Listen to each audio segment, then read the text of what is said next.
Guys, we need more licensed plumbers. We need more licensed plumbers, not just in Texas, but all across the country.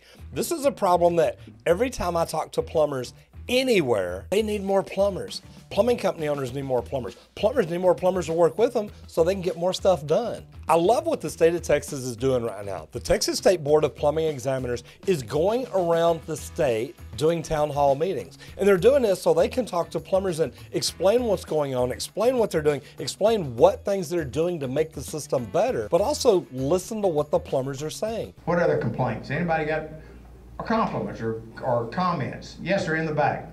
I mean, think about it. This is a collaboration. They're not just out telling us this is what we're doing, so be it.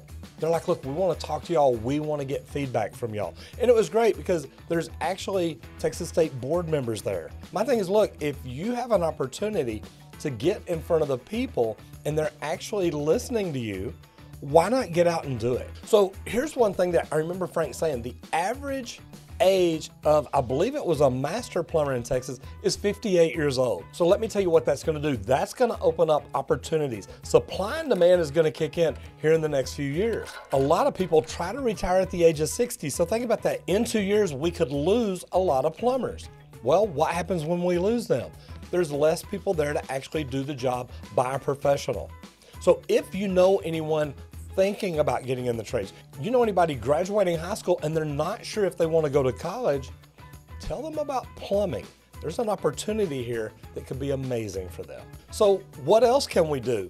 Well, those of you that don't know it, the Texas State Board has worked with the TEA, worked with Texas State Technical College, local high schools, to help put together curriculums and testing and different things that are making it easier to get people into plumbing. But why the TEA? Why high schools? There's now a system in place that if a high school in Texas or a school district puts the curriculum together that really they're already given, they work with a licensed plumber to have him come in and oversee it, teach it, help with it, whatever it is. And it could even be a retired plumber. There's a lot of benefits to this, but literally somebody going into high school can start their sophomore year learning plumbing. Students are now able to participate in a program starting in their sophomore year, which will be about a 2.5-year program, that they will have a focused and intense training, which will result in them being able to sit for the tradesman exam when they graduate from high school. They go down to Austin. Wait a minute, that's the old school way. They go online at a lot of places across the state of Texas, take the written course, they pass it. Now they can go down to Austin, Waco, and they're building other training centers where they can go in and test to take the practical side of their plumbing exam. Now that's a lot of things that the Texas State Board of Plumbing Examiners has done just in the last few years. But guys, think about that. If we could direct our sons, our daughters, going into high school to say, look, you have a career opportunity here. You have an opportunity to be a professional the day you walk out of high school. Now, there's a lot of plumbers that don't agree with this, saying, look, I don't think anybody can learn enough in 3 years to do that, to become a tradesman, yada, yada, yada. Guys, we've got to give them an opportunity. We have to make it where they can see a bright light at the end of the tunnel, and that light looks good.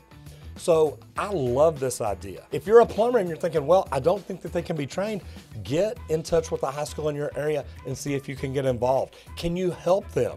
Here's the thing, if you'll get involved with them, you may not have to take CE for a little while. They're setting it up where that is part of your continuing education. You are helping educate our future, and I love the fact the Texas State Board is giving you credit for it. Now, I haven't gone through the entire curriculum and looked at it and seen, what's required out in the field, what's required in the summers, anything like that. But my thought is, you give me a sophomore that's learning plumbing the summer between his sophomore and junior year, between his junior and senior year, I want to get him on board. I want to get him in so I can start training him my way. So he starts learning how to use our systems, our processes. I think this is fantastic. And I think that this is something that eventually the rest of the country will take over. Now, one of the things that was talked about, and this is something I do not agree with, We have home inspectors now that are able to run sewer cameras to do an inspection.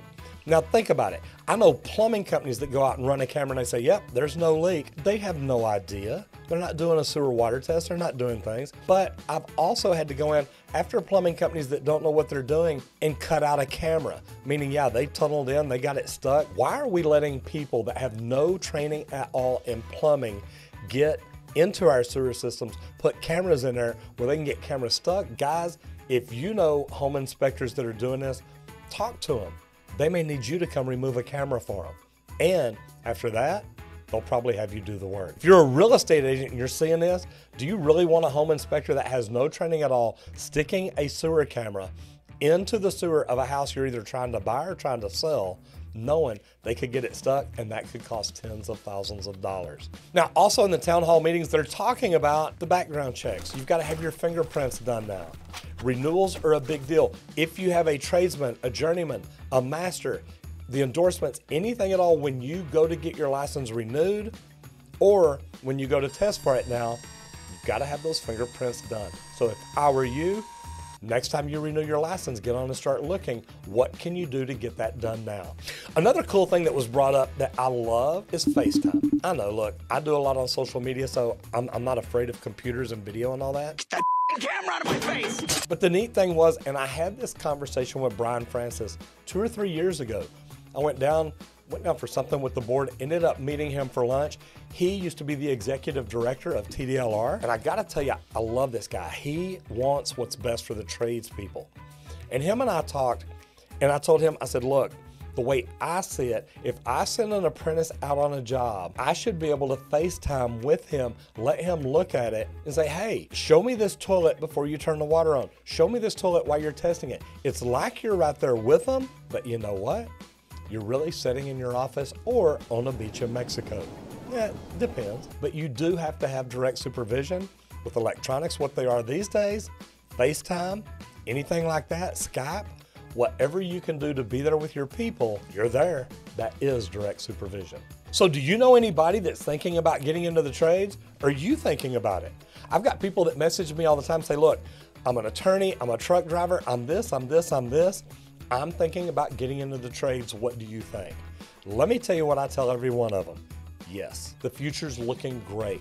If you get in now and you can become a really good tradesman, journeyman, maybe even a master in the next 2 to 8 years, your future looks beautiful. If you're a hard worker, you're dedicated, you're focused, you can get in and make it happen.